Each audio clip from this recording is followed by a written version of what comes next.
आप इमाम हैं, आप सही काम कर रहे हैं और आपने जो मुझे चीज़ें बताई, उससे एक चीज़ तो समझ में आ रहा है कि कुछ ही मछलियाँ खराब हैं।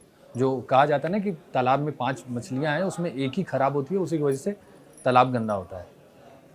तो ये जो सारी चीज़ें हो रही हैं, जो दंगे-फ़साद हो रहे हैं, ये जो काँवड़ यात्रा और इन सब सारी चीज़ों में हो रहा है, दुकान बंद करो और उसी में कुछ नेता ये कह दे रहे हैं कि जो पहलगाम आतंकी हमले में हुआ कि हिंदुओं का पैंट उतार के चेक किया गया, वहीं यहाँ हो रहा है कि मुसलमानों का ढाबा पे पैंट उतार के चेक, जो कि सही नहीं है। जो यहाँ तो बहुत गलत हुआ है, जो काँवड़ यात्रा हुई, ये सारी चीज़ों में ऐसा कोई सबूत नहीं मिला।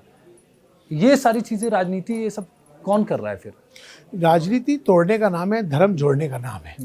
जो लोग कर रहे हैं वो शरारती लोग हैं, वो देश के अंदर अमन शांति नहीं होना देना चाहते।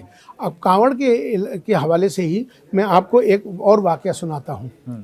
कुछ दिनों पहले की बात है, कुछ साल पहले की बात है कि जहाँ से कांवड़ निकलता है ऋषिकेश जगह है।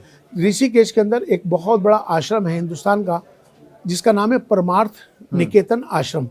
स्वामी चिदानंद जी वहाँ के स्वामी जी हैं। तो स्वामी चिदानंद जी और मैं बहुत हमारा आपस में प्रेम है, हम दोनों एक भाइयों की तरह हैं। पूरी दुनिया जानती है कि दो भाई हैं, इमाम साहब और स्वामी जी, स्वामी चिदानंद जी और इमाम साहब। तो एक बार क्या हुआ कि मैंने सोचा कि मुझे स्वामी जी के यहाँ जाना था, स्वामी जी का जन्मदिन था। तो हमने कहा स्वामी जी का जन्मदिन को कैसे सेलिब्रेट किया जाए, कुछ नया तरीका अपनाया जाए। तो मेरे मन में एक भाव आया, वो भाव ये आया कि बहुत सारे इमाम हैं जिन्होंने वो देखा नहीं है आश्रम कैसे होते हैं, मंदिर कैसे होते हैं। मैंने कहा कि बहुत सारे मदरसे के ऐसे बच्चे हैं जिन्होंने कभी आश्रम देखा नहीं है। तो मेरे मन में भाव आया कि मुझे तो मालूम है, लेकिन दूसरों को भी मालूम होना चाहिए। तो उस वजह से मैं 100 बच्चे मदरसों के, देवबंद से लेकर सहारनपुर, अलग अलग मदरसों के बच्चों को लेकर, बड़े बच्चों को मैं आश्रम ऋषिकेश पहुंचा, जिसमें कुछ इमाम थे, कुछ मुफ्तियों को लेके।